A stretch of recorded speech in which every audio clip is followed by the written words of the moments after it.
로마서 1장. 나 바울은 사도로 부름을 받은 그리스도 예수의 종으로서 하나님의 복음을 위해 특별히 선택되었습니다. 이 복음은 하나님께서 오래전에 예언자들을 통해 성경에 약속하신 그리스도 예수에 대한 소식입니다. 하나님의 아들이신 그분은 인간의 족보로는 다윗의 후손으로 태어나셨습니다. 그러나 성결하게 하는 영으로는 죽은 자들 가운데서 부활하심으로써 능력 있는 하나님의 아들로 선언되셨습니다. 이분이 바로 우리 주 예수 그리스도이십니다. 그분을 통해 우리는 은혜와 사도의 직분을 얻었습니다. 우리가 해야 할 일은 모든 이방인들을 불러 주 예수 그리스도의 이름을 믿고 순종하게 하는 것입니다. 여러분도 그들과 함께 부르심을 받아 예수 그리스도의 사람이 되었습니다. 하나님의 사랑을 받아 성도로 부름을 받게 된 로마에 있는 모든 분들에게 하나님 우리 아버지와 주 예수 그리스도께서 은혜와 평강을 내리시기를 바랍니다. 먼저 예수 그리스도를 통해 나의 하나님께 감사합니다. 이는 여러분의 믿음이 온 세상에 널리 알려졌기 때문입니다. 나는 하나님의 아들에 관한 복음을 전할 때마다 기도 중에 늘 여러분을 생각하고 있었습니다. 내가 전심으로 섬기는 하나님께서 나의 증인이 되십니다. 지금 나는 하나님의 뜻이라면 여러분에게 갈 수 있는 길이 열리기를 기도합니다. 내가 여러분을 간절히 보고 싶어하는 까닭은 성령께서 주시는 선물을 나누어 주어 여러분을 강하게 하기 위함입니다. 이것은 여러분과 내가 각 사람의 믿음으로 서로 위로를 받고자 하는 데 있습니다. 형제 자매 여러분, 내가 여러 번 여러분에게 갈 계획을 세웠으나 뜻대로 되지 못했다는 것을 아시기 바랍니다. 그것은 다른 이방인들 사이에서 믿는 자들을 얻은 것처럼 여러분 중에서도 어떤 열매를 얻고 싶었기 때문입니다. 나는 그리스인이든지 미개인이든지 지식인이든지 문맹인이든지 가리지 않고 어느 누구에게나 복음을 전할 책임이 있습니다. 그래서 로마에 있는 여러분에게도 복음을 전하기를 간절히 바라는 것입니다. 나는 복음을 부끄러워하지 않습니다. 그것은 이 복음이 유대인으로부터 시작해서 이방인들에 이르기까지 모든 믿는 사람을 구원에 이르게 하는 하나님의 능력이기 때문입니다. 하나님께서 주시는 의가 복음에 계시되어 있습니다. 성경에 의인은 믿음으로 인하여 살 것이다 라고 기록되어 있듯이 하나님께로부터 오는 의인은 처음부터 끝까지 믿음으로 얻을 수 있는 것입니다. 하나님의 진노가 하늘로부터 나타나서 불의한 행동으로 진리를 거스르는 사람들이 행한 모든 경건치 않은 것과 불의를 치십니다. 하나님께서는 사람들에게 하나님을 알 수 있게 하셨으므로 사람들 속에 하나님을 알 만한 것이 있다는 것은 분명합니다. 세상이 창조된 이래로 하나님의 보이지 않는 성품인 그분의 영원한 능력과 신성은 그가 만드신 만물을 보고서 분명히 알 수 있게 되었습니다. 그러므로 사람들은 핑계를 댈 수 없습니다. 사람들은 하나님을 알면서도 하나님께 영광을 돌리지도 않았고 하나님께 감사하지도 않았습니다. 오히려 사람들은 헛된 것을 생각했으며 그들의 어리석은 마음은 어둠으로 가득 찼습니다. 사람들은 자기들이 지혜롭다고 생각하지만 사실은 어리석습니다. 또 사람들은 불멸의 하나님의 영광을 죽을 수밖에 없는 인간이나 새나 짐승 또는 뱀과 같은 모양으로 바꾸어 버렸습니다. 그래서 하나님께서는 사람들이 원하는 대로 죄악된 행동을 하도록 내버려 두셨습니다. 사람들은 이제 가지각색의 더러운 죄를 지어 자기들끼리 부끄러운 짓을 행하여 몸을 더럽혔습니다. 사람들은 하나님의 진리를 거짓으로 바꾸었습니다. 창조주 되신 하나님보다 지음받은 피조물들을 더 예배하고 섬겼습니다. 하나님은 영원히 찬송을 받으실 분입니다. 아멘. 이런 이유로 하나님은 사람들을 부끄러운 욕망의 노예로 살게 내버려 두셨습니다. 여자들은 남자들과의 자연스러운 성관계를 여자와 성관계를 갖는 것으로 바꾸었습니다. 이와 똑같이 남자들도 여자들과 행하는 자연스러운 성관계를 버리고 남자들끼리 정욕에 불타 남자가 남자와 부끄러운 짓을 했습니다. 그래서 스스로 그 잘못에 합당한 벌을 받았습니다.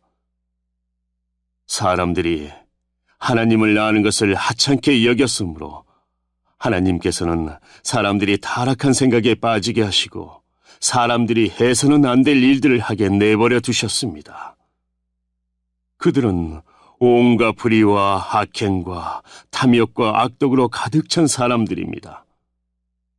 또한 시기와 살인과 다툼과 속임과 저기로 가득 찼으며 남에 대해 말하기를 좋아하고 남들을 비방하고 하나님을 미워하며 거만하고 건방지며 뽐내기를 잘합니다.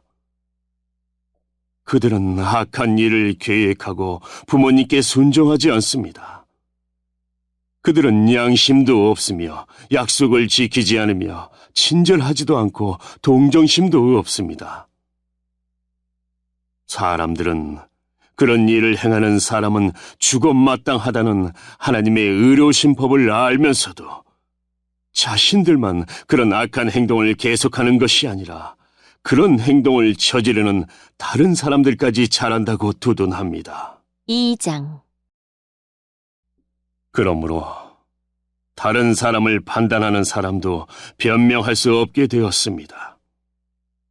다른 사람을 판단하는 사람은 자신도 똑같은 행동을 하고 있으므로 자기 자신을 판단하는 셈입니다. 이런 일을 행하는 사람들에게 하나님께서 의로운 심판을 내리시리라는 것을 우리는 알고 있습니다.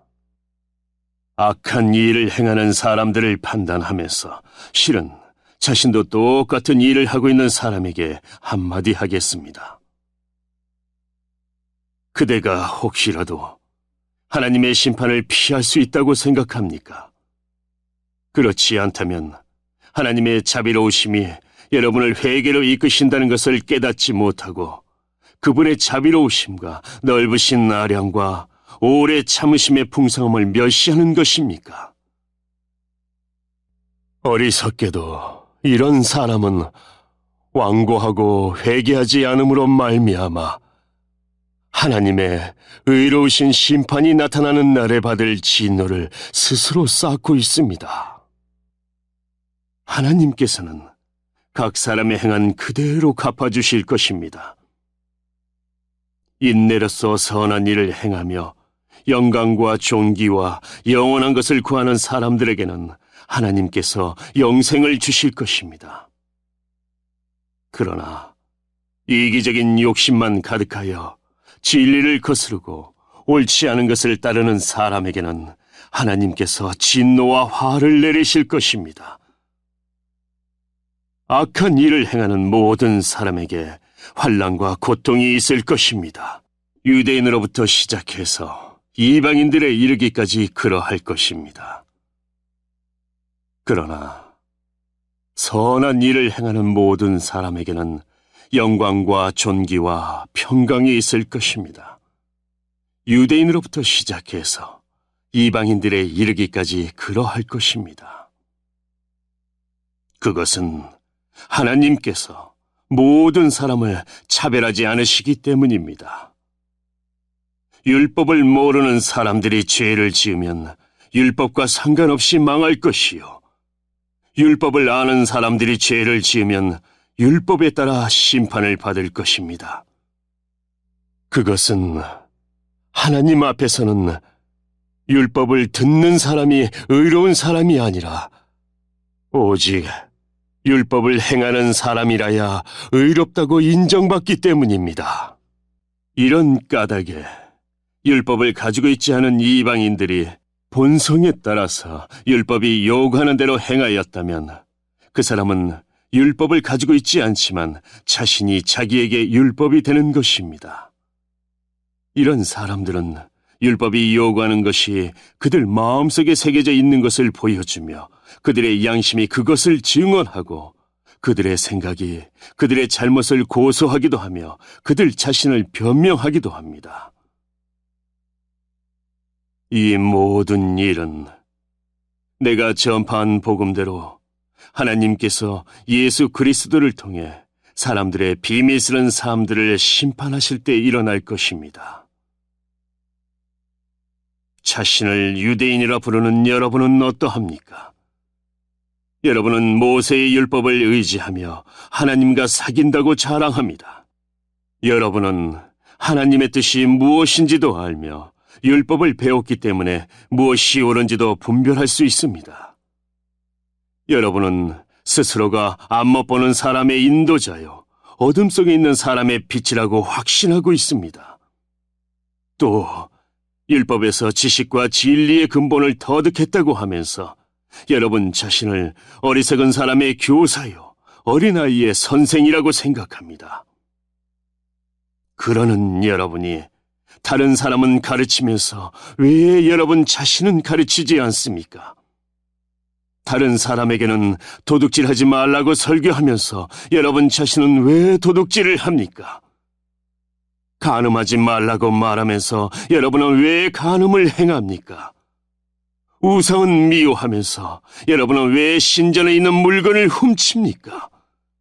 율법이 있다고 자랑하면서도 그 율법을 지키지 않음으로써 하나님을 욕되게 하는 까닭은 또 무엇입니까? 너희 때문에 하나님의 이름이 이방인들 사이에서 욕을 먹고 있다고 성경에 기록된 말씀과 어쩌면 그렇게도 똑같습니까? 여러분이 율법을 지키면 여러분이 받은 할례는 가치 있는 것이 되지만 율법을 지키지 않으면 여러분은 할례를 받지 않은 사람처럼 되고 맙니다. 반대로 할례를 받지 않은 이방인이 율법이 명하는 내용들을 지키면 하나님께서는 그 사람을 할례를 받은 사람으로 여기지 않겠습니까? 할례는 받지 않았어도 율법을 지키는 사람이 할례는 받았으나 율법을 어기는 여러분을 오히려 율법의 파괴자라고 판단할 것입니다. 그러므로 겉모습만 유대인인 사람은 진정한 의미에서 유대인이 아닙니다. 그리고 몸에만 행해진 할례는 진정한 의미에서 할례가 아닙니다. 마음으로 유대인인 사람이 진정한 의미에서 유대인입니다. 그리고 율법이 아니라 성령을 따라 마음에 받는 할례가 진정한 의미의 할례입니다. 그런 사람은 사람이 아니라 하나님께로부터 칭찬을 받습니다. 3장. 그렇다면 유대인이 이방인보다 더 나은 것은 무엇입니까? 또 할례의 가치는 무엇이겠습니까? 모든 면에서 많이 있습니다. 첫째로 중요한 것은 유대인들이 하나님의 말씀을 맡았다는 사실입니다. 그런데 만일 유대인 중에 하나님을 믿지 않는 사람이 있다면 어떻겠습니까? 이 사람들이 믿지 않는다고 해서 하나님의 신실하심이 무효가 되겠습니까? 절대로 그렇지 않습니다. 설령 모든 사람이 거짓말쟁이라 하더라도 하나님은 참되십니다. 성경에도 이렇게 기록되어 있습니다. 주께서는 주님의 말씀으로 의로우심을 나타내시고 심판하실 때 주님께서 이기실 것입니다. 내가 사람들이 사용하는 논리의 방식대로 말해보겠습니다. 우리가 의롭지 못한 것 때문에 하나님의 의로우심이 더욱 밝히 드러날 경우 뭐라고 말하겠습니까? 우리에게 진노를 내리시는 하나님을 의롭지 못하다고 하겠습니까? 결코 그럴 수 없습니다. 하나님께서 의롭지 못하시다면 어떻게 하나님께서 세상을 심판하시겠습니까? 사람들 중에는 내가 거짓말을 하여 그 때문에 하나님의 참되심이 드러난다면 오히려 하나님께 영광이 되는데 왜 내가 죄인 취급을 받아야 하는가라고 우기는 사람도 있을 것입니다. 이것은 마치 선한 결과를 얻기 위해 악을 행하자라고 말하는 것과 같습니다. 사람들은 우리가 그렇게 가르친다고 우리에 대해 비난을 하고 다닙니다. 그러나 그런 사람들은 정죄를 받아 마땅합니다. 그렇다면 과연 우리 유대인들에게 이방인들보다 나은 것이 있습니까? 전혀 없습니다. 이미 말했듯이 유대인이나 이방인들이나 모두가 죄 아래 있습니다. 성경에 이렇게 기록되어 있습니다. 의인은 한 사람도 없다. 깨닫는 사람도 없고 하나님을 찾는 사람도 없다. 모두가 곁길로 나가 하나같이 쓸모없게 되었다. 선한 일을 행하는 사람은 단 한 사람도 없다. 그들의 목구멍은 열린 무덤이고 혀로는 사람을 속인다. 그들의 입술에는 독사의 독이 있다. 그들의 입은 저주와 독설로 가득 찼다. 그들은 사람을 죽이려고 바쁘게 움직이며 그들이 가는 곳마다 멸망과 비참함이 있다. 그들은 평화의 길을 알지 못한다. 그들의 눈에는 하나님을 두려워하는 것이 없다. 우리가 알기로는 율법에 기록된 내용은 그 무엇이 되었든 율법 아래 사는 사람들에게 말하는 것입니다. 그래서 누구든지 변명할 말이 없게 되고 온 세상은 하나님의 심판 아래 있게 됩니다. 그러므로 율법을 지키는 것으로 하나님 앞에서 의롭다고 인정받을 사람은 아무도 없습니다. 왜냐하면 율법은 우리가 죄인이라는 사실을 알게 해주기 때문입니다. 그러나 이제는 율법 없이도 하나님께로부터 오는 의가 나타났습니다. 이것은 율법과 예언자들도 증언한 것입니다. 하나님께로부터 오는 의는 예수 그리스도를 믿는 믿음을 통해 옵니다. 이 의는 믿는 사람이라면 누구에게나 주어지는 것이며 사람을 차별하지 않습니다. 모든 사람이 죄를 지어 하나님의 영광에 이를 수 없게 되었습니다. 그런 사람이 그리스도 예수께서 주시는 속죄를 통해 하나님의 은혜로 의롭다는 판단을 받습니다. 그것은 하나님께서 거저 주시는 선물입니다. 하나님께서 예수님을 화목제물로 내어주셨으며 누구든지 예수님의 피를 믿음으로 죄를 용서받게 됩니다. 하나님은 이전에 살았던 사람들이 지은 죄에 대해 오래 참으심으로 심판하지 않으셨습니다. 이렇게 하여 하나님께서는 그분의 의로우심을 보이셨습니다. 하나님께서 이 시기에 그분의 의로우심을 보이신 것은 하나님 자신이 의로우시다는 것과 예수님을 믿는 사람을 의롭게 하신다는 것을 보이기 위해서였습니다. 그렇다면 사람이 자랑할 것이 어디 있겠습니까? 자랑할 것이라고는 하나도 없습니다. 어떤 법으로 사람이 의롭게 됩니까? 율법을 지키는 데서 오는 것입니까? 이런 것과는 상관이 없습니다. 의롭게 되는 것은 오직 믿음의 원리에 의해서만 이루어집니다. 사람은 율법을 지키는 것과는 상관없이 믿음으로 의롭게 된다고 우리는 생각합니다. 하나님은 유대인들만의 하나님이십니까? 이방인들의 하나님은 되지 않습니까? 하나님은 이방인들의 하나님도 되십니다. 하나님은 오직 한 분이시므로 그분은 할례를 받은 사람이나 할례를 받지 않은 사람이나 동일하게 믿음으로 의롭게 해주십니다. 그렇다면 우리가 이 믿음을 가지고 율법을 무효로 만들고 있습니까? 그렇지 않습니다. 오히려 믿음을 통하여 율법을 더 굳게 세웁니다. 4장. 그러면 이 문제에 대해 우리의 조상 아브라함이 발견한 것은 무엇이라고 말할 수 있겠습니까? 아브라함이 행위를 통해 의롭다함을 얻었다면 그에게는 자랑할 것이 있었을 것입니다. 그러나 하나님 앞에서는 자랑할 것이 없습니다. 성경이 뭐라고 말합니까? 아브라함이 하나님을 믿으니 그 믿음을 그의 의로 여기셨다라고 하지 않습니까?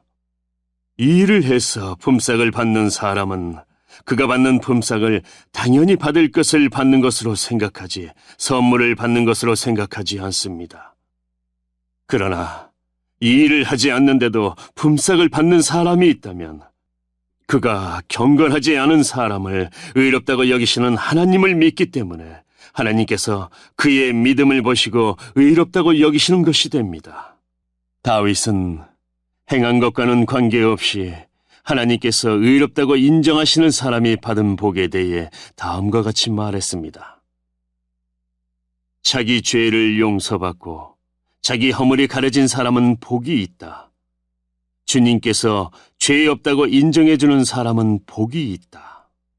그렇다면 이 복이 할례를 받은 사람들에게만 내리는 것입니까? 아니면 할례를 받지 않은 사람들에게도 내리는 것입니까?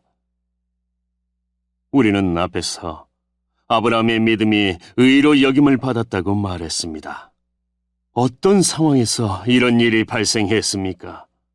아브라함이 할례를 받은 뒤였습니까? 아니면 할례를 받기 전이었습니까?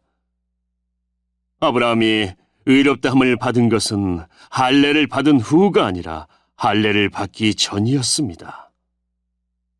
아브라함은 할례를 받기 전에 믿음으로 의롭다함을 받았으며 그 표로서 할례를 받은 것입니다.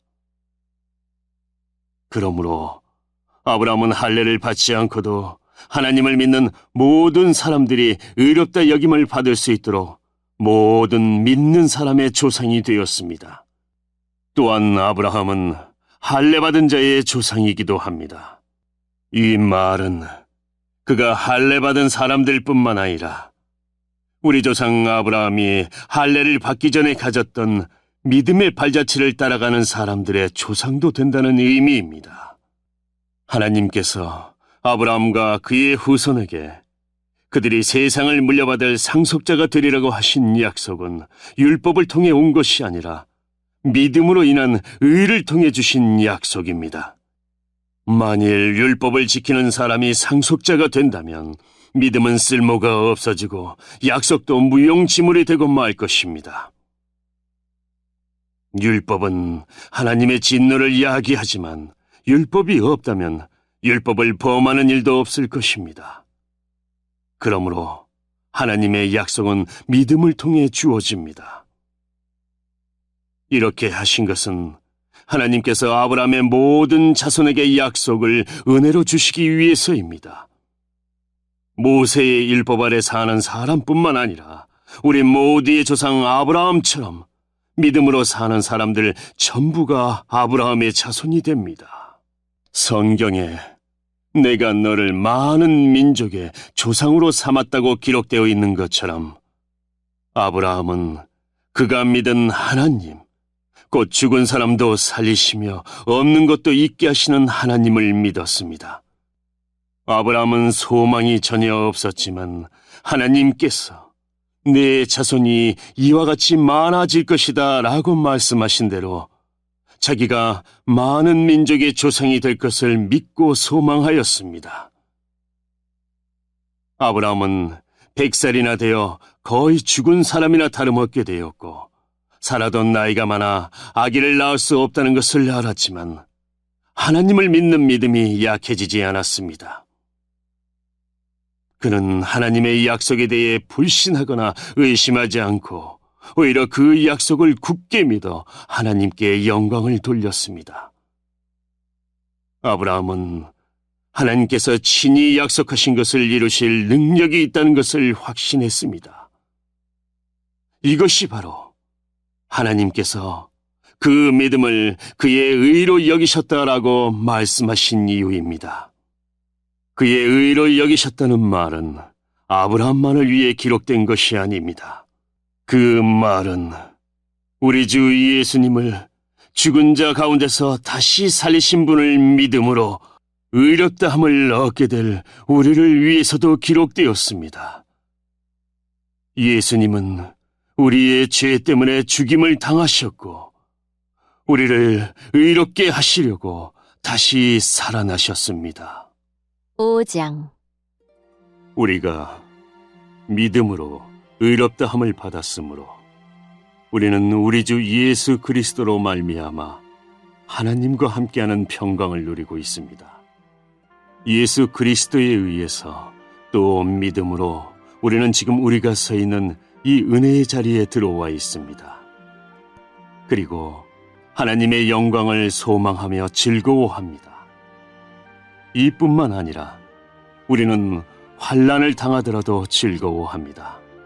그것은 환난이 인내를 낳고 또 인내는 연단된 인품을 낳고 연단된 인품은 소망을 낳는 것을 알기 때문입니다.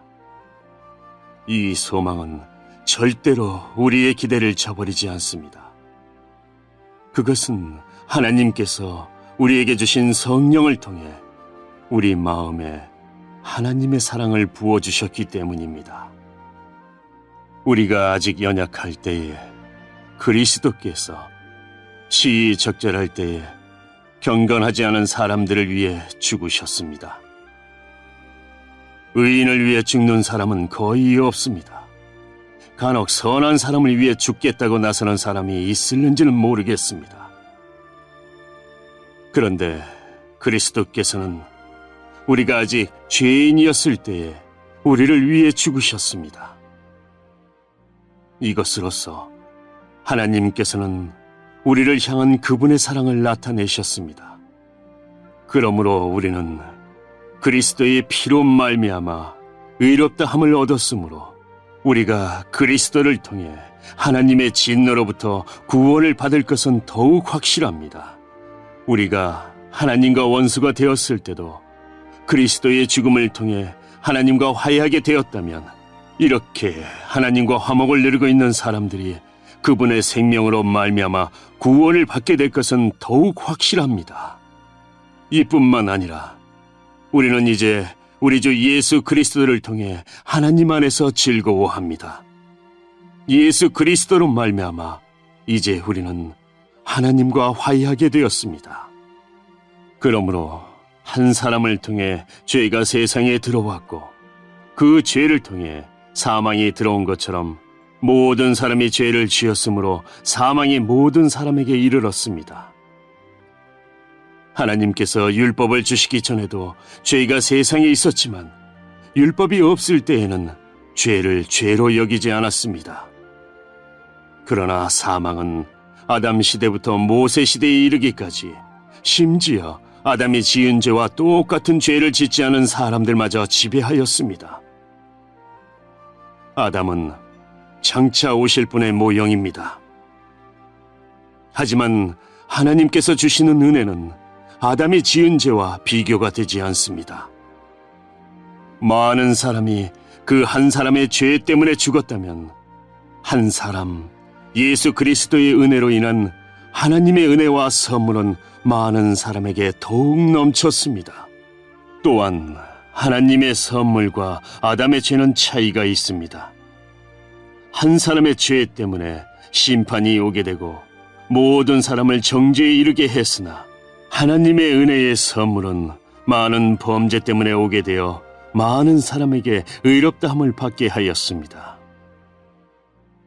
한 사람의 죄로 말미암아 사망이 왕노릇하였다면 하나님의 넘치는 은혜와 의롭다고 여기시는 선물을 받는 사람들은 한 분 예수 그리스도를 통해 참 생명 안에서 더더욱 왕노릇하게 될 것입니다. 그러므로 한 사람의 범죄 때문에 모든 사람이 죄인이 되었지만 한 사람의 의로운 행동 때문에 모든 사람에게 생명을 낳게 하는 의로움이 발생했습니다. 한 사람의 불순종으로 많은 사람이 죄인이 되었듯이 한 사람의 순종으로 많은 사람이 의인이 될 것입니다. 율법은 범죄를 증가시키려고 들어왔습니다. 그러나 죄가 많아진 곳에 하나님의 은혜가 더욱 넘치게 되었습니다. 죄가 사망 안에서 왕노릇하였듯이 은혜는 의를 통해 우리 주 예수 그리스도로 말미암아 영생을 얻게 하기 위해 왕노릇할 것입니다. 6장. 그러면 우리가 무슨 말을 더 하겠습니까? 은혜를 더하게 하려고 계속 죄를 지어야 하겠습니까? 절대로 그럴 수 없습니다. 죄에 대하여 죽은 우리가 어떻게 죄 가운데서 살 수 있겠습니까? 여러분은 우리가 그리스도 예수와 연합하는 세례를 받았을 때에 그분의 죽음과 연합하는 세례를 받았다는 사실을 알지 못합니까? 그러므로 우리가 죽음에 이르는 세례를 받음으로 그리스도와 함께 묻힌 것은 그리스도께서 아버지의 영광으로 죽은 자들 가운데서 살아나신 것처럼 우리도 새 생명 가운데서 살기 위함입니다. 우리가 그리스도와 연합하여 그분의 죽음에 참여하였다면 그분과 연합하여 그분의 부활에도 참여할 것이 확실합니다. 우리는 우리의 옛사람이 그리스도와 함께 십자가에 못 박혀 죄의 몸이 무력하게 되었으므로 우리가 더 이상 죄의 노예가 되지 않는다는 것을 압니다. 그것은 죽은 사람은 죄의 세력에서 해방되었기 때문입니다. 우리가 그리스도와 함께 죽었다면 또한 그리스도와 함께 살아날 것도 믿습니다. 그리스도께서는 죽은 자들 가운데서 살아나셨기에 다시는 죽는 일이 없어 죽음이 그분을 지배하지 못한다는 것을 우리는 압니다. 그리스도께서 죽으신 것은 죄에 대해서 단번에 죽으신 것이며 그리스도께서 다시 살아나신 것은 하나님께 대하여 살아나신 것입니다. 이와 같이 여러분도 여러분 자신을 죄에 대해서는 죽은 사람으로 하나님께 대해서는 그리스도 예수 안에서 살아있는 사람으로 생각하십시오. 그러므로 죽게 될 여러분의 몸에 죄가 왕노릇하여 몸의 욕심을 따라 살지 않도록 하십시오. 또한 여러분의 몸을 불의를 행하는 도구로 죄에게 내어주지 말고 죽은 자들 가운데에서 살아난 자들답게 여러분의 몸을 의를 행하는 도구로 여러분 자신을 하나님께 드리십시오. 여러분은 율법 아래에 있지 않고 은혜 아래에 있으므로 죄가 여러분에게 왕노릇할 수가 없습니다. 그러면 어떻게 해야 하겠습니까? 우리가 율법 아래에 있지 않고 은혜 아래에 있다고 해서 죄를 짓자는 말입니까? 절대로 그럴 수는 없습니다. 여러분이 어떤 사람에게 복종하여 여러분 자신을 그 사람에게 바치면 여러분은 그 사람의 종이 된다는 것을 알지 못하십니까? 여러분은 죽음에 이르는 죄의 종이 될 수도 있고 의에 이르는 순종의 종이 될 수도 있습니다. 그러나 하나님께 감사할 것이 있습니다. 여러분이 전에는 죄의 종이었으나 전수받은 가르침에 본해 전심을 다해 복종함으로써 죄로부터 해방되어 의의 종이 되었습니다. 여러분의 육신이 연약하기 때문에 일상적인 말로 예를 들어 말하겠습니다. 여러분이 전에는 여러분의 몸을 더러움과 불법의 종으로 들여 불법을 행했습니다. 그러나 이제는 여러분의 몸을 의의 종으로 들여 거룩함에 이르십시오. 전에 여러분이 죄의 종이었을 때는 의의 다스림을 받지 않았습니다. 그때 여러분이 얻은 열매는 무엇입니까? 지금에 와서 부끄러워하는 그 일들의 마지막은 사망이었습니다. 그러나 이제는 여러분이 죄에서 해방되어 하나님의 종이 되었습니다. 그리하여 거룩함에 이르는 열매를 맺고 있습니다. 그 일의 마지막은 영생입니다. 죄의 대가는 죽음이지만 하나님의 선물은 우리 주 예수 그리스도 안에 있는 영생입니다. 7장. 형제 자매 여러분, 나는 지금 율법을 아는 여러분에게 말하고 있습니다. 여러분은 율법이 사람이 살아있는 동안에만 그 사람을 지배한다는 것을 알지 못합니까? 이를테면 결혼한 여자는 남편이 살아있는 동안에는 법에 의해 남편에 매여 살아야 합니다. 하지만 남편이 죽으면 그 여자는 남편에게 매여있던 법에서 해방됩니다. 그래서 여자가 남편이 아직 살아있는데도 다른 남자와 결혼하면 그 여자는 간음죄를 짓는 것이 되지만, 만일 남편이 죽으면 그 여자는 그 법에서 해방되므로 다른 남자와 결혼하더라도 간음죄를 짓는 것이 되지 않습니다. 네, 형제 자매 여러분, 이와 같이 여러분들도 그리스도의 몸으로 말미암아 율법에 대해 죽었습니다.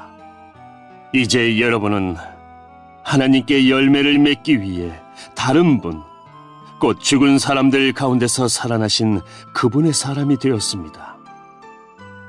전에 우리가 죄의 성품에 사로잡혀 살았을 때는 율법이 우리 몸속에서 죄를 지으려는 욕망을 일으켜 죽음에 이르는 열매를 맺게 했었습니다.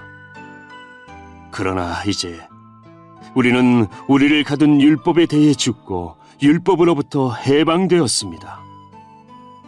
그러므로 우리는 기록된 문자에 따라 하나님을 섬기는 것이 아니라 성령의 새로운 방법으로 하나님을 섬깁니다. 그렇다면 우리가 무슨 말을 하겠습니까? 율법이 죄입니까? 절대로 그렇지 않습니다. 율법이 없었다면 나는 죄가 무엇인지 알지 못했을 것입니다. 율법이 탐내지 말라고 말하지 않았다면 나는 탐내는 것이 무엇인지 알지 못했을 것입니다. 그러나 죄는 이 계명을 이용하여 기회를 엿보아 내 속에서 온갖 탐심을 일으켰습니다. 율법이 없다면 죄는 죽은 것이나 다름없습니다. 전에 내가 율법과 상관이 없었을 때 나는 살아 있었습니다. 그러나 계명이 들어오자 죄가 살아났고 나는 죽었습니다. 그래서 생명으로 인도해야 할 계명이 사실 나를 죽음으로 이끄는 계명이 되고 말았습니다. 죄가 계명을 이용하여 기회를 엿보아 나를 속였고 그 계명으로 나를 죽였습니다. 그러므로 율법은 거룩하며 계명도 거룩하고 의롭고 선합니다. 그렇다면 선한 것이 나에게 죽음을 가져다 주었단 말입니까? 절대로 그렇지 않습니다. 죄가 죄인 것으로 드러나도록 하기 위해서 죄는 선한 것을 이용하여 나에게 죽음을 가져왔습니다. 그리하여 죄는 계명을 통해 한층 더 죄의 참 모습을 드러내게 된 것입니다. 우리는 율법이 영적인 것이라는 사실을 압니다. 그러나 나는 영적이지 못하며 죄의 노예로 팔린 몸입니다. 나는 내가 하는 일을 이해를 못하겠습니다. 내가 하고 싶어하는 이 일은 하지 않고 미워하는 일을 행하고 있으니 말입니다. 내가 그런 일을 하면서도 그 일을 원하지 않는 것은 율법이 선하다는 것을 인정하는 셈입니다. 그런데 이제는 원하지 않는 이 일을 하는 존재는 내가 아니라 내 안에 살고 있는 죄입니다. 나는 내 안에, 다시 말해서 나의 죄악된 본성 안에 선한 것이라고는 하나도 존재하지 않는다는 사실을 압니다. 선을 행하려는 바람은 내게 있지만 선을 행할 수는 없습니다. 나는 원하는 선은 행하지 않고 원하지 않는 악을 행합니다. 내가 원하지 않는 일을 행하고 있다면 그 일을 행하는 자는 내가 아니라 바로 내 안에 살고 있는 죄입니다. 그러므로 나는 이런 법칙을 발견했습니다. 선을 행하려는 마음은 나에게 있지만 악이 나와 함께 있다는 것입니다. 사실 나의 속 중심에서는 하나님의 법을 즐거워합니다. 그러나 나의 몸의 여러 부분들에서는 다른 법이 작용하고 있습니다. 그 법이 내 마음의 법과 싸워 나를 내 몸에서 작용하고 있는 죄의 법에 사로잡히게 합니다. 나는 참으로 비참한 사람입니다. 누가 나를 이 사망의 몸에서 구원해내겠습니까? 우리 주 예수 그리스도로 인하여 하나님께 감사합니다. 그러므로 나는 마음으로는 하나님의 법에 복종하는 반면 죄악된 본성으로는 죄의 법에 복종하고 있습니다.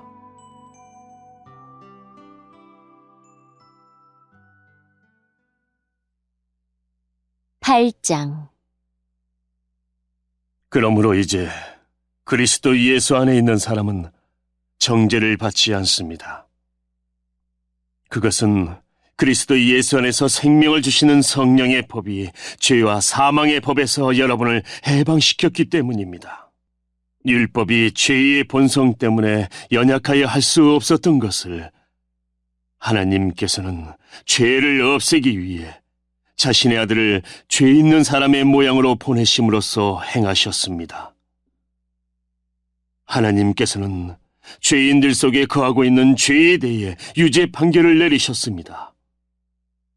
이렇게 하여 죄의 본성에 따라 살지 아니하고 성령에 따라 살고 있는 우리에게 율법의 의로운 요구들이 완벽히 이루어졌습니다.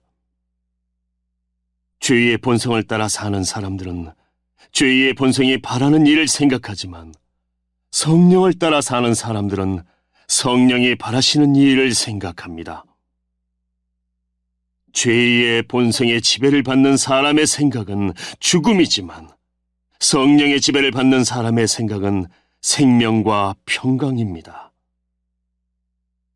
죄의 본성이 생각하는 것은 하나님을 거스르는 것입니다. 그것은 하나님의 법에 복종하지 않을 뿐 아니라 할 수도 없습니다. 죄의 본성의 지배를 받는 사람은 하나님을 기쁘시게 할 수 없습니다. 그러나 하나님의 영이 여러분 안에 계시다면 여러분은 죄의 본성의 지배를 받지 않고 성령의 지배를 받게 됩니다. 누구든지 그리스도의 영이 없는 사람은 그리스도에게 속한 사람이 아닙니다.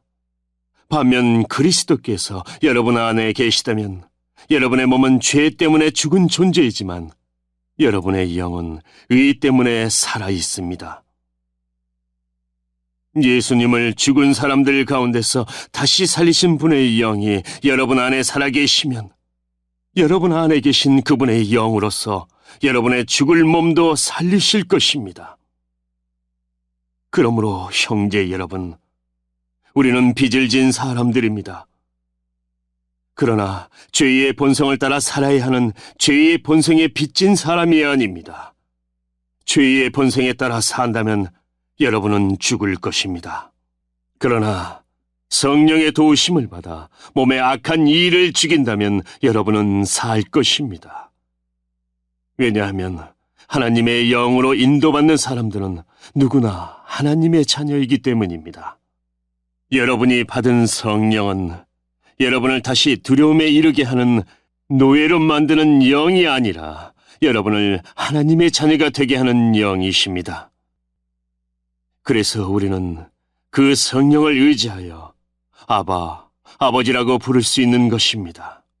성령께서는 친히 우리의 영과 함께 우리가 하나님의 자녀라는 것을 증언합니다. 자녀라면 또한 상속자이기도 합니다. 우리는 하나님의 상속자이며 또한 그리스도와 공동의 상속자입니다. 그래서 우리는 그리스도께서 누리시는 영광에 참여하기 위해 그분이 겪으신 고난에도 참여하는 것입니다.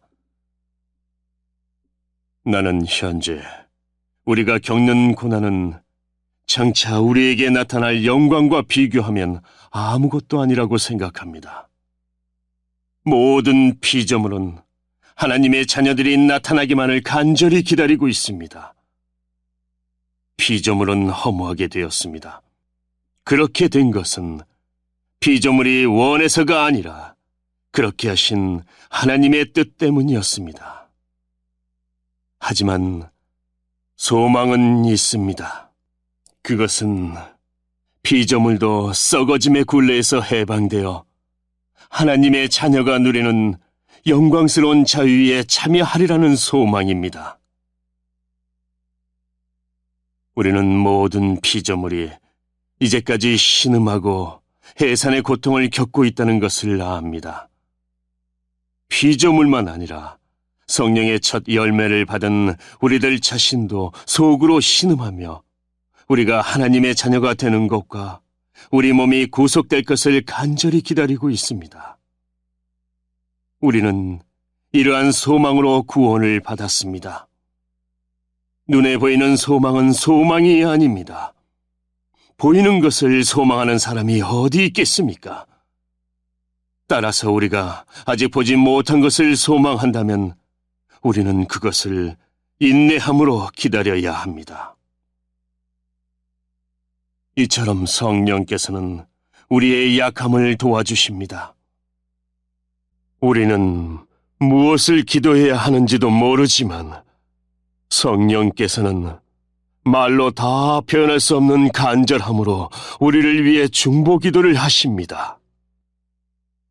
사람의 마음을 꿰뚫어 보시는 하나님께서는 성령의 생각이 무엇인지를 아십니다. 그것은 성령께서 하나님의 뜻에 따라 성도들을 위해 중보 기도를 하시기 때문입니다. 우리는 하나님께서 모든 일을 하나님을 사랑하는 사람, 즉 하나님의 목적을 위해 부름을 입은 사람들의 선을 위하여 하신다는 것을 알고 있습니다. 하나님께서는 전부터 아셨던 사람들을 그분의 아들과 동일한 형상을 갖도록 미리 정하시고 하나님의 아들을 많은 형제들 중에서 맏아들이 되게 하셨습니다. 하나님께서는 미리 정하신 사람들을 부르셨고 부르신 사람들을 의롭다고 하셨고 의롭다고 하신 사람들을 영화롭게 하셨습니다. 이 점에 대해 우리가 무엇이라고 말할 수 있겠습니까? 하나님께서 우리 편이시라면 누가 우리를 대적하겠습니까? 자기 아들까지도 아끼지 않고 우리 모두를 위해 내어주신 분께서 그 아들과 함께 우리에게 모든 것을 은혜로 주지 않으시겠습니까? 하나님께서 택하신 사람들을 누가 고소할 수 있겠습니까? 의롭게 하시는 분은 하나님이신데 누가 감히 죄가 있다고 판단하겠습니까?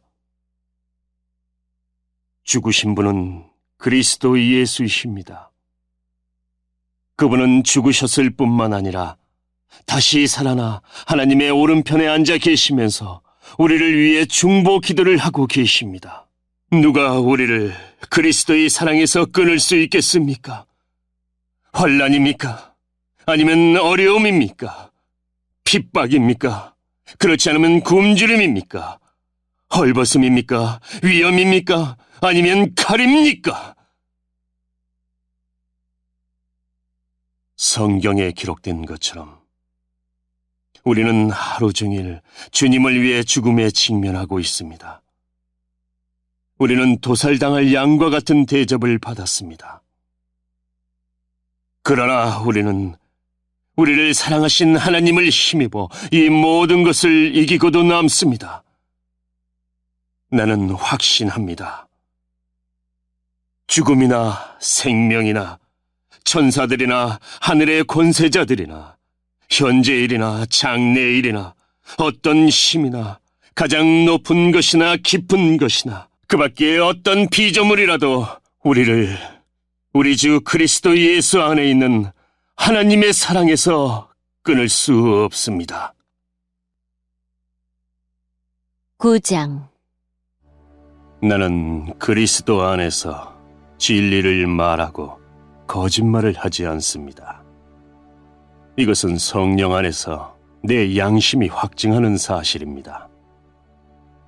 내게는 큰 슬픔이 있고 내 마음속에는 고통이 쉴 새 없이 밀려옵니다. 나는 내 동포, 내 동족들을 위해서라면 나 자신이 저주를 받아 그리스도로부터 끊어져도 좋다는 각오가 되어 있습니다. 그들은 이스라엘 백성으로서 하나님의 아들이라는 신분을 얻었습니다. 그들에게는 하나님의 영광이 있고 하나님과 맺은 언약이 있고 율법과 성전 예배와 약속들이 있습니다. 족장들이 그들의 조상들이며 그들의 혈통에서 그리스도께서 나셨습니다. 그리스도는 만물 위에 계시는 하나님이시며 영원토록 찬양을 받으실 하나님이십니다. 아멘. 하나님께서 그들에게 하신 약속이 실패로 돌아갔다는 것이 아닙니다. 이스라엘에게서 태어난 사람이라고 해서 다 이스라엘 백성인 것은 아닙니다. 아브라함의 자손이라고 해서 다 아브라함의 자녀인 것은 아닙니다. 하나님께서는 이삭에게서 난 자라야 내 자손이라 부르리라고 말씀하셨습니다. 다시 말해서 자연적인 출생에 의해 태어난 아브라함의 자손이 하나님의 자녀가 되는 것이 아니라 약속의 자녀라야만 아브라함의 자손으로 여김을 받게 된다는 말입니다. 하나님께서 아브라함에게 하신 약속은 이러합니다. 정한 때가 되어 내가 다시 오리니 사라가 아들을 낳을 것이다. 그뿐만이 아닙니다. 리브가가 우리 조상 이삭 한 사람에게서 아이를 임신했을 때에도 그랬습니다. 두 아들이 태어나기도 전에, 그리고 그들이 무슨 선이나 악을 행하기도 전에 하나님께서는 선택하시는 목적을 굳게 세우기 위해 리브가에게 다음과 같이 말씀하셨습니다. 형이 동생을 섬길 것이다. 이렇게 말씀하신 것은 하나님의 선택이 사람의 행위가 아니라 불러주시는 분의 뜻에 달려있다는 것을 보여주기 위해서입니다. 이것은 내가 야곱을 사랑하고 에서는 미워했다라고 기록된 대로입니다. 그렇다면 우리가 무엇이라고 말할 수 있겠습니까? 하나님이 공정하지 못하시다고 말할 수 있겠습니까? 그럴 수 없습니다. 하나님께서 모세에게 내가 자비를 베풀고자 하는 사람에게 자비를 베풀고 불쌍히 여기고자 하는 사람을 불쌍히 여기겠다라고 말씀하셨습니다. 그러므로 모든 것이 사람의 요구나 노력에 달려있는 것이 아니라 하나님의 자비에 달려있는 것입니다. 이런 이유로 하나님께서는 파라오에게 내가 너를 왕으로 세운 것은 너를 통해 내 능력을 나타내고 내 이름을 온 땅에 두루 전하기 위함이다 라고 말씀하셨던 것입니다. 그러므로 하나님께서는 그분의 뜻대로 어떤 사람에게는 자비를 베푸시고 또 어떤 사람은 완고하게도 만드십니다. 그러면 여러분 중에서는 나에게 이렇게 말할 사람이 있을지 모르겠습니다. 그런데 왜 하나님께서는 우리가 잘못했다고 우리를 책망하시는가? 하나님의 뜻을 거스릴 사람이 누가 있단 말인가? 그러나 사람이 무엇이기에 감히 하나님께 말대꾸한단 말입니까? 토기 그릇이 자기를 만든 사람에게 나를 왜 이렇게 만들었소? 라고 말할 수 있습니까? 토기 그릇을 만드는 사람이 똑같은 진흙으로 귀하게 사용할 그릇과 천하게 사용할 그릇을 만들 권한이 없단 말입니까? 하나님께서 진노를 나타내시고 그분의 능력을 사람들에게 알리시기를 원하셨으면서도 멸망받기로 되어 있는 진노의 그릇들을 인내로서 참아주셨다면 어쩌겠습니까? 또한 하나님께서 그렇게 하신 것이 영광에 들어가도록 미리 준비하신 자비의 그릇들에게 그분의 풍성한 영광을 알게 하기 위해서였다면 어쩌겠습니까? 하나님께서 부르신 자비의 그릇이 바로 우리들입니다. 유대인 중에서만 부르신 것이 아니라 이방인들 중에서도 부르셨습니다. 호세아의 글에도 이런 말씀이 있습니다. 내 백성이 아니라고 말했던 사람을 내 백성이라 부르겠고 내가 사랑하지 않았던 사람을 사랑하겠다. 그리고 이런 말씀도 있습니다. 너희는 내 백성이 아니라고 그들에게 말한 그곳에서 그들은 살아계신 하나님의 아들이라고 불리게 될 것이다.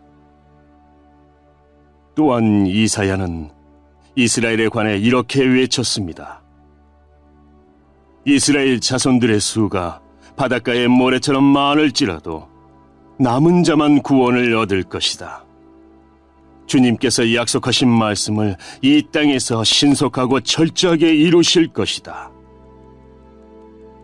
또 일찍이 이사야가 이렇게 예언한 것과 같습니다. 만군의 주님께서 우리에게 후손을 남겨두지 않으셨다면 우리 믿었습니다. 오모라치라다. 러지 못합니다.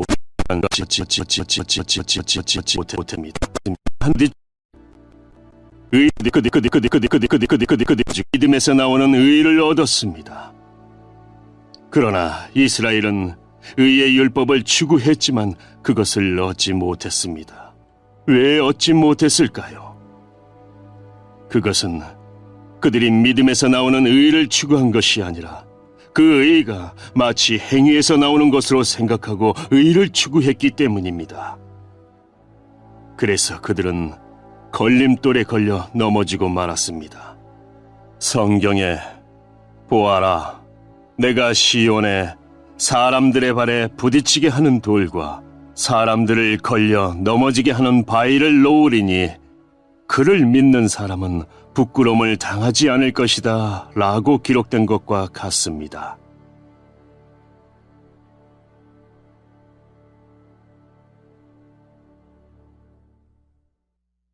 (10장) 성도 여러분, 나는 내 동족 이스라엘 백성이 구원받을 수 있기를 하나님께 진심으로 갈망하며 기도합니다.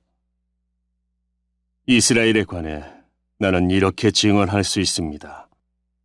그들은 하나님께 대한 열심이 있습니다만 그 열심이 지식에 기초하고 있지 않다는 것입니다. 그들은 하나님께서 주시는 의를 알지 못하고 자신의 의를 세우려고 노력하였기 때문에 하나님께서 주시는 의에 복종하지 않았습니다. 그리스도께서는 모든 믿는 자에게 의가 있도록 하기 위해서 율법의 마침이 되셨습니다. 모세는 율법으로 얻게 되는 의에 관하여 율법을 행하는 사람은 율법으로 말미암아 살 것이다 라고 기록했습니다. 그러나 믿음으로 얻은 의인은 이렇게 말합니다. 너는 마음속으로 누가 하늘에 올라간단 말인가 라고 말하지 마라. 이 말은 그리스도를 땅으로 모셔 내려오겠다는 뜻입니다. 또는 누가 땅 아래로 내려간단 말인가 라고 말하지 마라. 이 말은 그리스도를 죽은 사람들로부터 모셔 올리겠다는 뜻입니다. 성경이 무엇이라고 말합니까? 말씀이 내게 가까이 있으니 내 입에 있고 내 마음에 있다.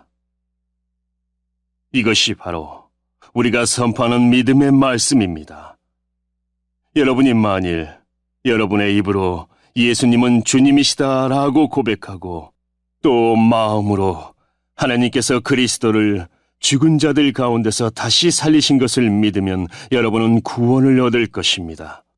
여러분은 마음으로 믿어 의롭다함을 얻으며 입으로 고백하여 구원을 얻습니다. 성경은 이렇게 말합니다. 그를 믿는 자는 누구나 부끄러움을 당하지 않을 것이다. 유대인이나 그리스인이나 차별이 없습니다. 동일한 주님께서 모든 사람의 주님이 되시며 그를 부르는 모든 사람에게 풍성한 복을 주십니다.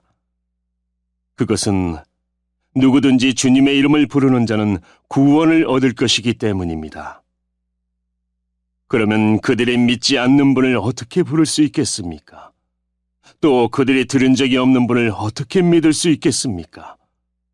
그들에게 선포해 주는 사람이 없는데 어떻게 그들이 들을 수 있겠습니까? 그들이 보냄을 받지 않았다면 어떻게 선포할 수 있겠습니까? 좋은 소식을 전하는 사람들의 발이 얼마나 아름다운가라고 기록된 말씀처럼 말입니다.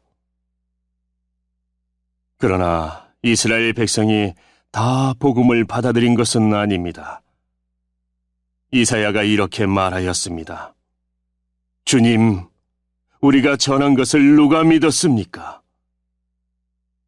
따라서 믿음은 말씀을 듣는 것에서 얻게 되고 말씀 듣는 것은 그리스도의 말씀을 통해서 얻게 됩니다. 그러면 내가 묻겠습니다. 이스라엘 백성들이 복음을 들어본 적이 없단 말입니까? 아닙니다. 그들은 분명히 들었습니다. 그들의 소리가 온 땅에 퍼졌고 그들의 말이 땅끝까지 이르렀다라고 성경에 기록되었습니다. 내가 다시 묻겠습니다. 이스라엘 백성이 알아듣지 못했습니까? 그렇지 않습니다. 먼저 모세가 한 말을 들어봅시다. 내가 내 백성이 아닌 사람으로 너희를 시기하게 만들겠고 깨달음이 둔한 백성으로 너희를 화나게 하겠다. 또 이사야는 담대하게 이렇게 말했습니다. 나를 찾지 않던 사람들에게 내가 만나주고 나를 구하지 않던 사람들에게 내가 나타났다. 그러나 이스라엘에 관해 하나님께서는 복종하지 않고 거역하는 백성을 향해 나는 하루 종일 내 손을 내밀었다고 말씀하셨습니다. 11장. 그러므로 내가 묻겠습니다. 하나님께서 자기 백성을 버리셨습니까? 절대로 그렇지 않습니다. 나 자신도 이스라엘 사람이요 아브라함의 후손이며 베냐민 지파 출신입니다. 하나님께서는 전에 택하신 자기 백성을 버리지 않으셨습니다. 여러분도 성경이 엘리야에 관해 한 말을 잘 알고 계실 것입니다. 엘리야는 이스라엘을 고소하며 하나님께 이렇게 호소하지 않았습니까? 주님, 그들이 주님의 예언자들을 죽이고 주님의 제단들을 헐어버렸습니다. 이제 저 혼자만 남아있는데 그들은 저마저 죽이려 하고 있습니다. 그런데 하나님께서 엘리야에게 무엇이라고 대답하셨습니까? 하나님께서는 내가 바알에게 무릎을 꿇지 않은 사람 7,000명을 나를 위해 남겨두었다고 말씀하셨습니다. 지금도 마찬가지입니다. 지금도 하나님의 은혜로 택함을 받은 남은 자들이 있습니다. 은혜로 하신 것이라면 그것은 행위에 의한 것이 아닙니다. 행위에 의한 것이라면 은혜는 더 이상 은혜가 되지 못할 것입니다. 그러면 무엇입니까? 이스라엘이 간절히 바라던 것을 이스라엘은 얻지 못하고 택함을 받은 자들이 얻었습니다. 반면 나머지 사람들은 마음이 완악해졌습니다. 성경에도 이렇게 기록되어 있습니다. 하나님께서 그들에게 혼미한 영을 주셔서 오늘날까지 눈이 있어도 보지 못하고 귀가 있어도 듣지 못한다. 다윗은 이렇게 말했습니다. 그들의 잔치상에 그들에게 덕과 올무가 되게 하시고 그들이 걸려 넘어져 멸망받게 하소서. 그들의 눈은 흐려 보지 못하게 하시고 그들의 등은 영원토록 굽어있게 하소서. 그러므로 내가 다시 묻습니다. 이스라엘이 걸려 넘어져 완전히 망하고 말았습니까? 결코 그렇지 않습니다. 오히려 그들의 죄 때문에 구원이 이방인들에게 이르게 되었고 이스라엘은 이방인들을 보고 시기하게 되었습니다. 이스라엘의 범죄가 세상에 풍성한 복을 가져다 주었고 이스라엘의 실패가 이방인들에게 풍성한 복을 가져다 주었다면 이스라엘 전체가 하나님 앞에 돌아올 때 그 풍성함은 얼마나 더하겠습니까? 이제 이방인 여러분들에게 말하겠습니다. 나는 이방인의 사도로서 내가 맡은 직분에 대해 영광스럽게 생각하고 있습니다. 다만 바라는 것은 내 동족에게 시기심을 일으켜 그들 중에 몇 명만이라도 더 구원하고 싶은 것입니다. 내 동족 이스라엘이 하나님께 버림을 받게 되어 세상이 하나님과 화목하게 되었다면 이스라엘이 하나님께 받아들여지는 것은 죽은 자들 가운데서 다시 살아나는 것이 아니면 무엇이겠습니까? 처음 떼내어 드린 반죽의 일부분이 거룩하면 반죽 전체가 거룩하고 나무 뿌리가 거룩하면 가지도 거룩한 법입니다. 참 올리브 나무의 가지 중에서 헐마를 잘라낸 뒤 야생 올리브 나무가지인 여러분을 원가지에 접붙이면 접붙여진 가지는 참 올리브 나무로부터 올라오는 양분을 받게 됩니다. 그러니 여러분은 잘려나간 가지를 향해 자랑하지 마십시오. 자랑하더라도 명심할 것이 있습니다. 여러분이 뿌리를 지탱하는 것이 아니라 뿌리가 여러분을 지탱한다는 사실입니다. 여러분은 이렇게 말할 수도 있을 것입니다. 나를 접붙이기 위해 가지들이 잘려나갔다라고 말입니다. 이것은 100번 지당한 말입니다. 그 가지들은 믿지 않았기 때문에 잘려나갔고 반대로 여러분은 믿었기 때문에 나무에 붙어 있습니다. 그러니 자만하지 말고 오히려 두려워하십시오. 하나님께서 원래 나무에 붙어있던 가지들도 아끼지 않으셨다면 여러분도 아끼지 않으실 것입니다. 그러므로 하나님의 인자하심과 엄격하심을 깊이 생각하십시오. 넘어진 사람들에게는 하나님의 엄격하심을, 여러분에게는 하나님의 인자하심을 보이셨습니다. 여러분이 계속해서 하나님의 인자하심에 머물러 있으면 하나님께서도 인자함을 베푸실 것입니다. 만일 하나님의 인자심에 계속 머물러 있지 않으면 여러분도 잘리게 될 것입니다. 그리고 잘려나간 가지가 다시 믿게 되면 그들도 다시 접붙임을 받게 될 것입니다. 왜냐하면 하나님께는 그들을 다시 접붙이실 능력이 있기 때문입니다. 여러분은 본래 붙어있던 야생 올리브 나무에서 잘려 여러분이 속한 종자와는 다른 좋은 올리브 나무에 접붙여진 가지입니다. 그렇다면 원래 좋은 올리브 가지였던 유대인들이 원래 그들이 붙어있던 좋은 올리브 나무에 접붙여지는 것은 얼마나 쉬운 일이겠습니까? 형제 여러분, 나는 여러분이 스스로 똑똑하다고 생각하는 일이 없도록 하기 위해 이 비밀에 대해 알기를 원합니다. 비밀의 내용은 이렇습니다. 이방인의 충만한 수가 하나님께 돌아오기까지 이스라엘 중에 얼마는 완악한 채로 있게 된다는 사실입니다.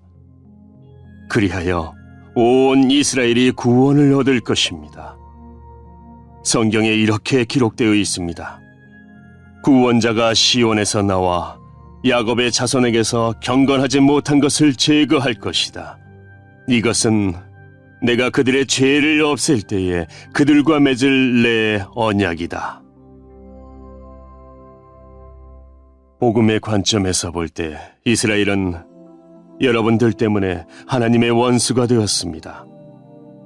그러나 선택의 관점에서 볼 때 그들은 조상들 때문에 하나님의 사랑을 입은 사람들입니다.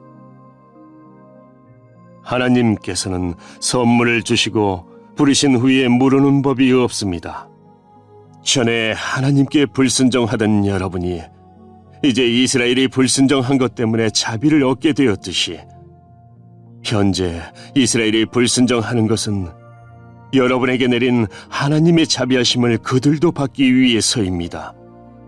하나님께서는 모든 사람들에게 자비를 베푸시기 위해 모든 사람을 불순종하는 데에 가두어 두셨습니다. 오, 하나님의 지혜와 지식의 부유함은 참으로 깊습니다. 하나님의 판단은 헤아릴 수 없으며 그분의 길은 아무도 찾을 수가 없습니다. 누가 주님의 마음을 알았으며 누가 그분의 의논 상대자가 되었습니까? 누가 먼저 하나님께 무엇을 드려서 하나님의 답례를 받는단 말입니까?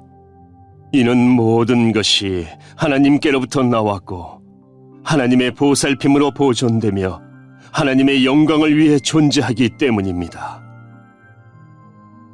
하나님께 영광이 영원토록 있기를 원합니다. 아멘.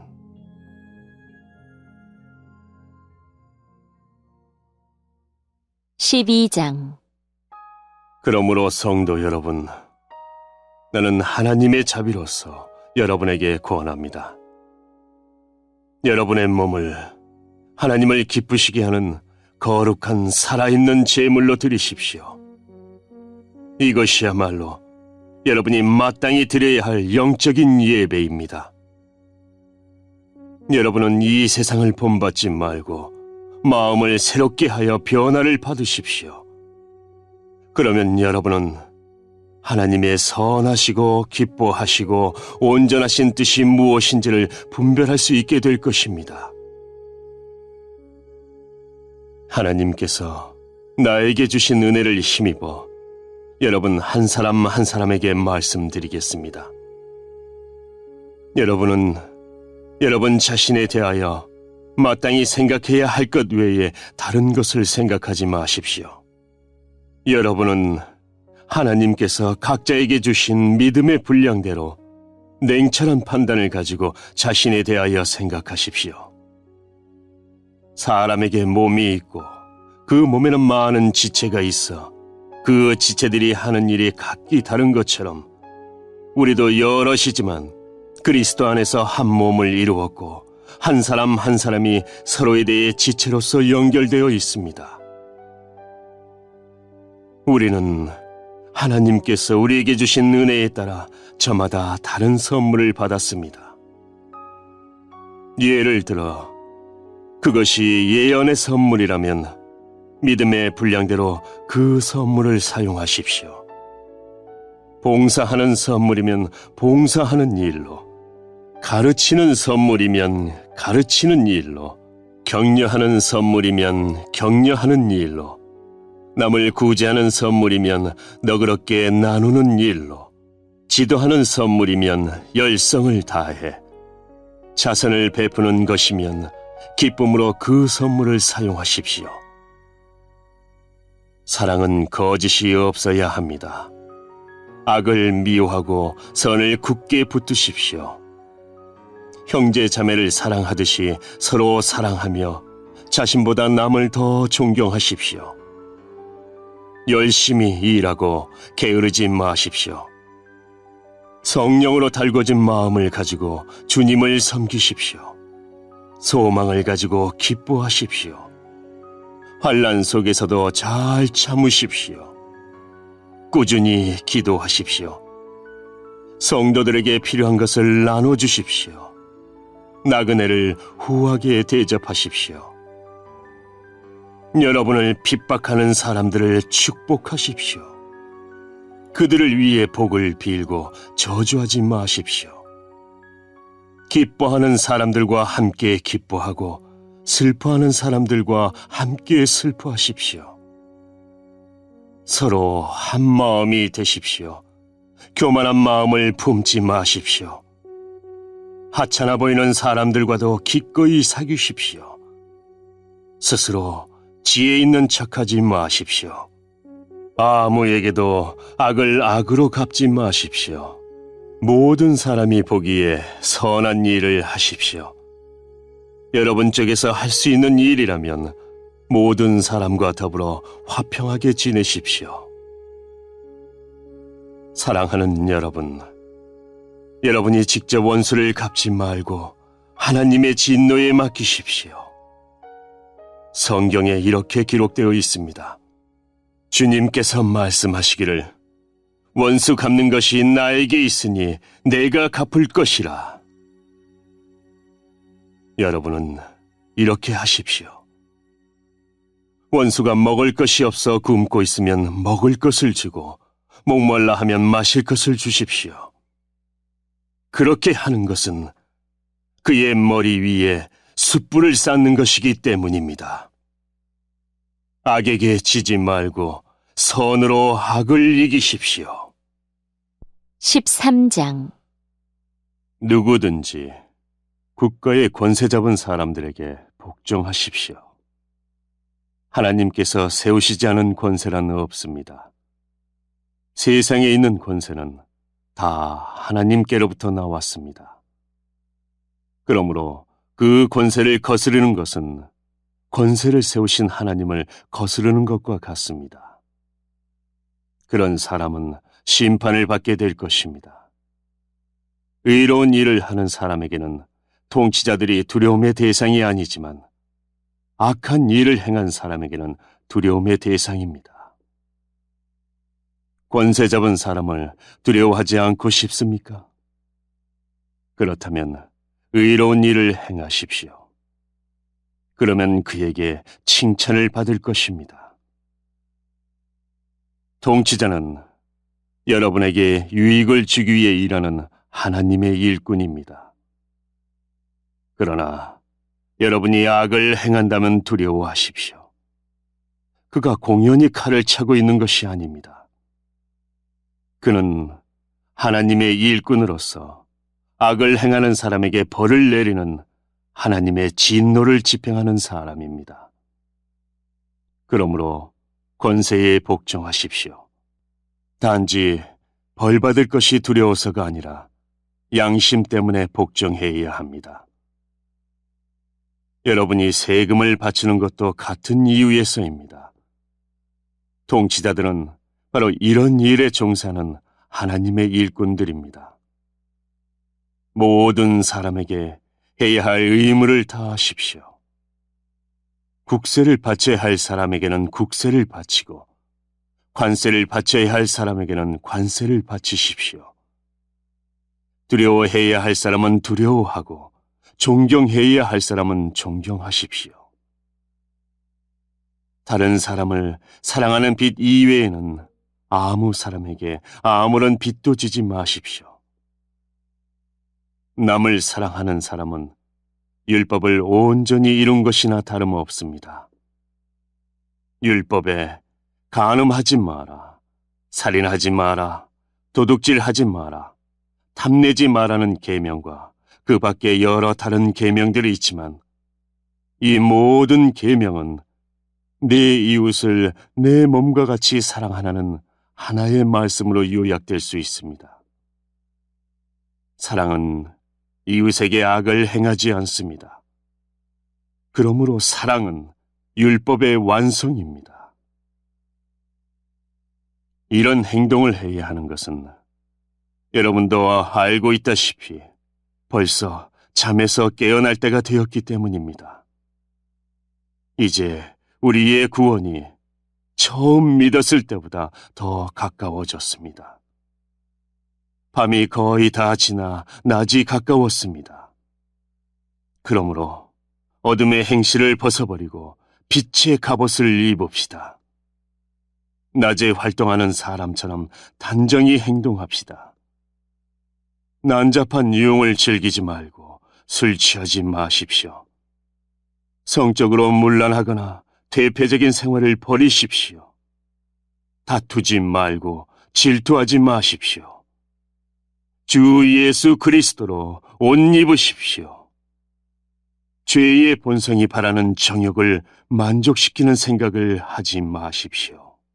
14장. 믿음이 약한 사람을 받아들이고 논란이 있는 문제에 단언을 내리지 마십시오.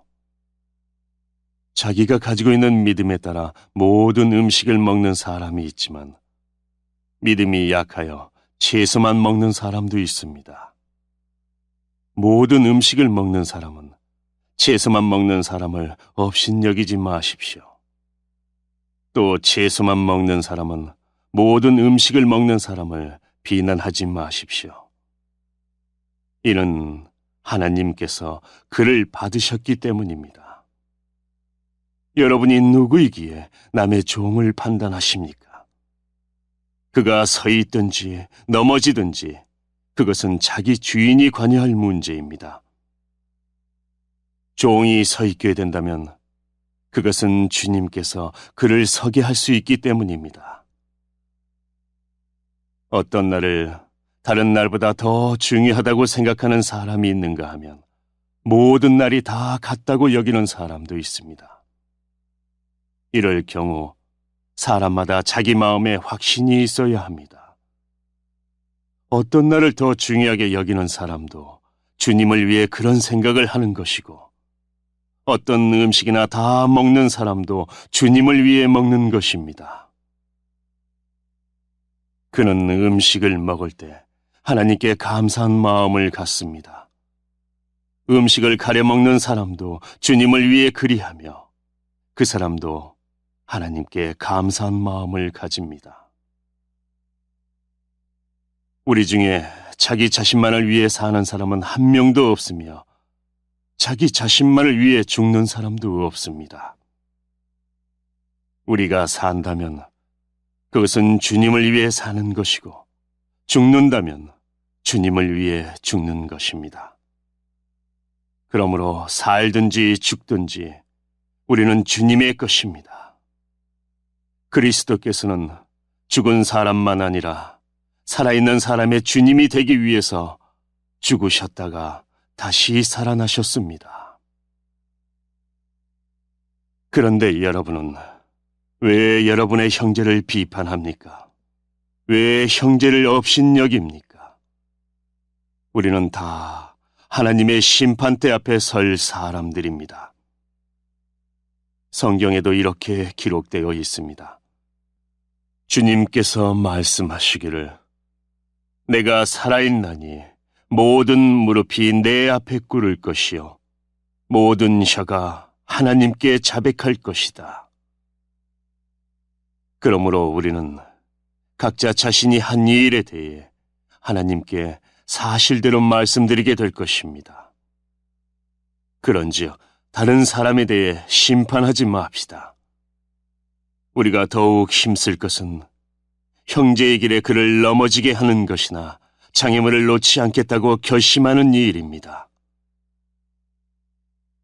내가 주 예수님 안에 있는 사람으로서 확신하기로는 그 자체로 부정한 음식은 하나도 없습니다. 어떤 음식이 부정하다고 믿는 사람이 있다면 그 사람에게는 그 음식이 부정한 것입니다. 음식 문제로 여러분의 형제가 상처를 받았다면 여러분은 사랑으로 행동한 것이 아닙니다. 그리스도께서 대신해서 죽으신 그 형제를 음식 문제로 망하게 하지 마십시오. 그러므로 여러분이 옳다고 생각해서 하는 것이 오히려 비난의 대상이 되지 않게 하십시오. 하나님의 나라는 먹는 일이나 마시는 일이 아니라 성령 안에서 누리는 의와 평강과 기쁨입니다. 이런 마음으로 그리스도를 섬기는 사람은 하나님을 기쁘시게 하고 사람들에게도 인정을 받습니다. 그러므로 우리 모두 화평함을 이루는 일과 서로 덕을 세우는 일에 힘씁시다. 음식 문제로 하나님의 일을 무너뜨리지 않도록 합시다. 음식은 다 깨끗한 것이지만 어떤 음식을 먹은 것이 다른 사람을 넘어지게 한다면 그것을 먹는 것은 그 사람에게 좋지 못한 것입니다. 고기를 먹는다거나 술을 마신다거나 그 밖에 여러분의 형제를 넘어지게 하는 일은 하지 않는 것이 좋습니다. 여러분에게 어떤 신념이 있다면 그것은 여러분과 하나님 사이의 일로만 간직해 두십시오. 스스로 옳다고 믿는 일을 할 때 자신을 정죄하지 않는 사람은 복 있는 사람입니다. 그러나 의심을 하면서 먹는 사람은 정죄를 받은 것입니다. 그것은 믿음에서 나온 것이 아니기 때문입니다. 믿음에서 나오지 않은 것은 다 죄입니다. 15장. 강한 우리는 약한 사람들의 약점을 돌보아주고 우리 자신을 기쁘게 하지 말아야 합니다. 우리 각 사람은 이웃을 기쁘게 하되 그에게 유익을 끼치고 덕을 세워야 합니다. 그리스도께서는 자신을 기쁘게 하지 않으시고 성경에 주님을 모욕한 사람들의 모욕이 제게 임하였습니다 라고 기록된 대로 사셨습니다. 이전에 기록된 모든 것은 우리를 가르치기 위해 기록된 것입니다. 그래서 우리는 성경의 인내와 위로로 말미암아 소망을 가집니다. 인내와 위로를 주시는 하나님께서 그리스도 예수의 뜻대로 여러분들 가운데 한 마음을 주시기를 바랍니다. 그리하여 여러분 모두가 한 마음과 한 입으로 우리 주 예수 그리스도의 하나님 아버지께 영광을 돌리시기를 바랍니다. 그러므로 그리스도께서 여러분을 받으신 것처럼 여러분도 서로를 받아들이십시오. 그것이 하나님께 영광이 되는 길입니다. 내가 여러분들에게 이 점을 말씀드리겠습니다. 그리스도께서는 하나님의 진실하심을 드러내시고 하나님께서 우리 조상들에게 하신 약속을 확증하기 위해서 할례받은 사람들의 종이 되셨습니다.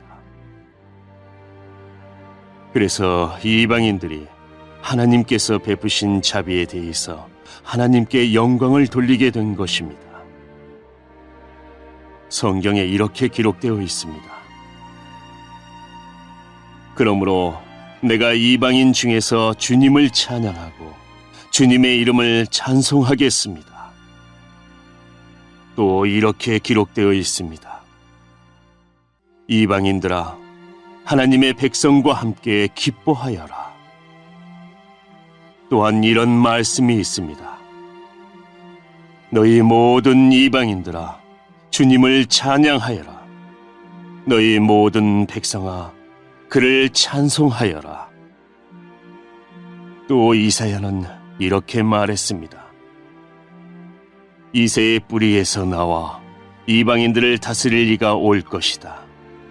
이방인들은 그분에게 소망을 두리라.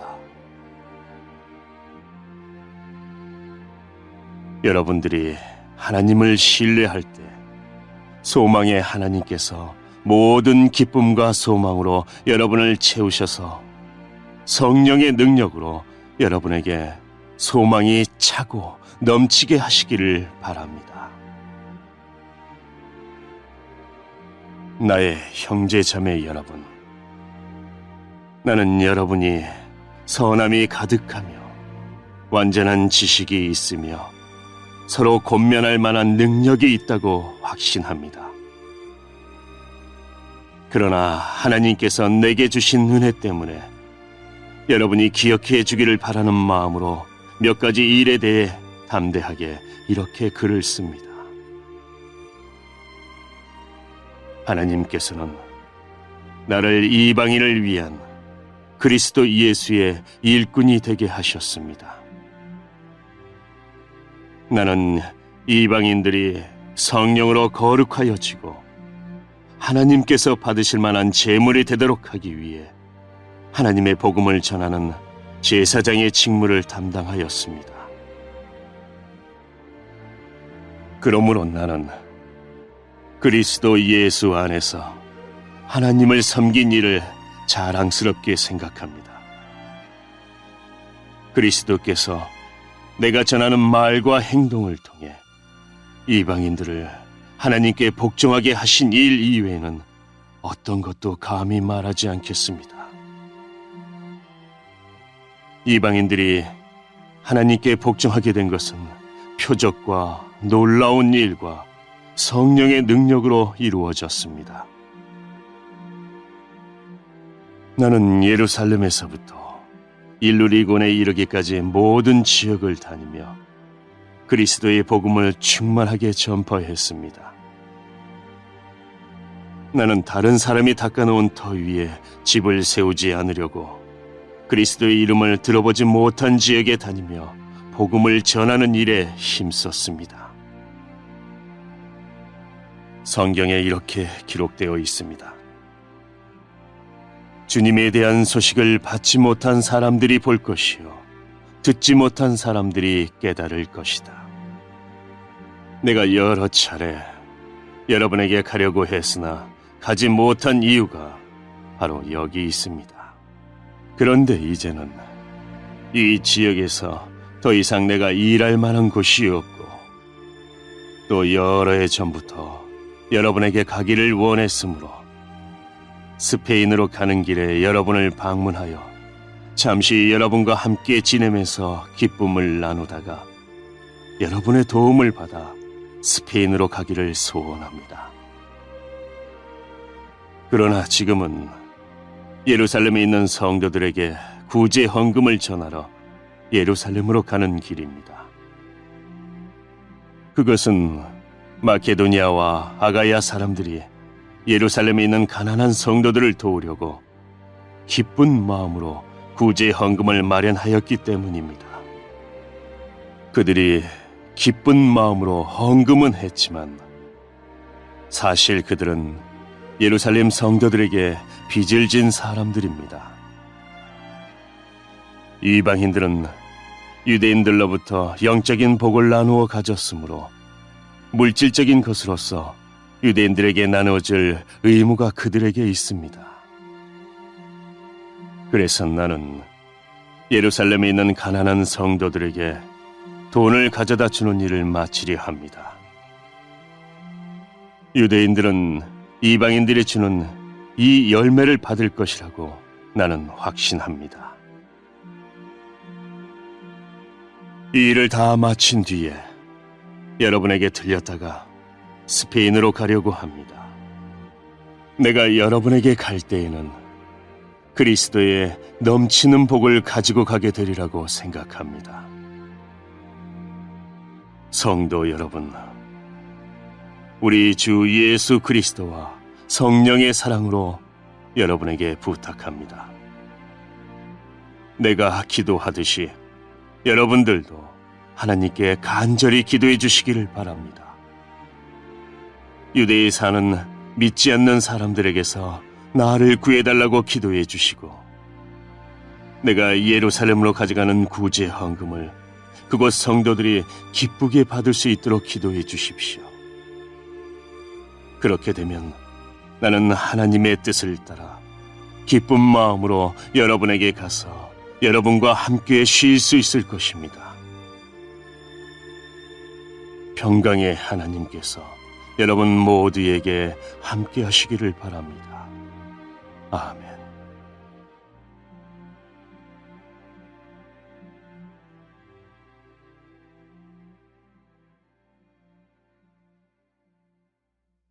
(16장) 우리의 자매 베베를 여러분에게 추천합니다. 베베는 갱그레아 교회의 여자 집사입니다. 베베를 주님 안에서 성도로서 영접해 주시기를 부탁합니다. 그리고 베베는 나를 비롯하여 여러 사람에게 큰 도움을 준 사람이므로 그 자매가 필요로 하는 것은 무엇이든 도와주시기 바랍니다. 그리스도 예수 안에서 나의 동역자인 브리스가와 아굴라에게 안부를 전해 주십시오. 이 두 사람은 생명의 위협을 무릅쓰고 내 목숨을 구해준 사람들입니다. 나뿐만 아니라 모든 이방인 교회가 그들에게 감사하고 있습니다. 그리고 브리스가와 아굴라의 집에서 모이는 교회에도 안부를 전해 주십시오. 나의 사랑하는 에베네도에게 안부를 전해 주십시오. 그는 아시아 지방에서 처음으로 그리스도를 믿은 사람입니다. 여러분을 위해 수고를 많이 한 마리아에게 안부를 전해 주십시오. 나의 친척이며 한때 나와 함께 감옥에 갇혔던 안드로니고와 유니아에게 안부를 전해 주십시오. 이 두 사람은 사도들 사이에서도 정평이 나 있고 나보다 먼저 그리스도를 믿은 사람들입니다. 주님 안에서 내가 사랑하는 암블리아에게 안부를 전해 주십시오. 그리스도 안에서 우리의 동역자 우르바노와 나의 사랑하는 스다고에게 안부를 전해 주십시오. 그리스도 안에서 인정을 받은 아벨레에게 안부를 전해 주십시오. 아리스도블로의 가족에게 안부를 전해 주십시오. 나의 친척 헤로디온에게 안부를 전해 주십시오. 주님 안에 있는 나기스의 가족에게 안부를 전해 주십시오. 주님 안에서 수고를 많이 한 여성들인 드루베나와 드루보사에게 안부를 전해 주십시오. 주님을 위해 수고를 많이 한 사랑하는 보시에게 안부를 전해 주십시오. 주님 안에서 선택받은 루포와 그의 어머니에게 안부를 전해 주십시오. 루포의 어머니는 내 어머니이기도 합니다. 아순 그리도와 블레건과 허메와 바드로바와 허마와 그들과 함께 있는 성도들에게 안부를 전해 주십시오. 빌롤로고와 율리아와 네레오와 그의 여동생과 올론바와 이 사람들과 함께 있는 모든 성도들에게 안부를 전해 주십시오. 거룩한 입맞춤으로 서로 인사를 나누십시오. 그리스도의 모든 교회가 여러분에게 문안드립니다. 형제 자매 여러분, 여러분에게 권합니다. 분열을 일으키고 여러분들이 배운 교훈에 어긋나게 믿음의 길에 장애물을 놓는 사람들을 경계하시고 그런 사람들을 멀리 하십시오. 그런 사람은 우리 주 그리스도를 섬기는 것이 아니라 자기의 배를 섬기며 달콤하고 아첨하는 말로 순진한 사람들의 마음을 속입니다. 여러분들이 하나님의 말씀에 순종하는 생활을 한다는 소문은 모든 성도들이 들어 알고 있으며 나도 여러분 때문에 무척 기쁩니다. 다만 바라는 것이 있다면 여러분이 선한 일에는 지혜롭고 악한 일에는 순결하기를 바랍니다. 평강의 하나님께서 빠른 시일 안에 사탄을 여러분의 발 아래 짓밟히게 하실 것입니다. 우리 주 예수님의 은혜가 여러분과 함께 있기를 바랍니다. 나의 동역자 디모데와 내 친척 누기오와 야성과 소시바드가 여러분에게 문안드립니다. 이 편지를 받아 쓰는 나 더디오도 주님 안에서 여러분에게 문안드립니다. 나와 온 교회를 보살펴주는 가이오도 여러분에게 문안드립니다. 이 도시의 재무관인 에라스도와 형제 구아도도 여러분에게 문안드립니다. 하나님께서는 내가 전파한 복음과 예수 그리스도에 관한 설교를 통해 그리고 과거 오랜 세월 동안 감추어 두셨던 비밀을 밝히 드러내심으로써 여러분을 굳세게 하십니다. 그 비밀이 지금은 밝히 드러났고 영원하신 하나님의 명령대로 예언자들의 글을 통해 알려져 모든 이방인들이 믿고 순종하게 되었습니다. 이런 일을 하신 오직 한 분이시고 지혜로우신 하나님께 예수 그리스도를 통하여 영광이 영원히 있기를 원합니다. 아멘.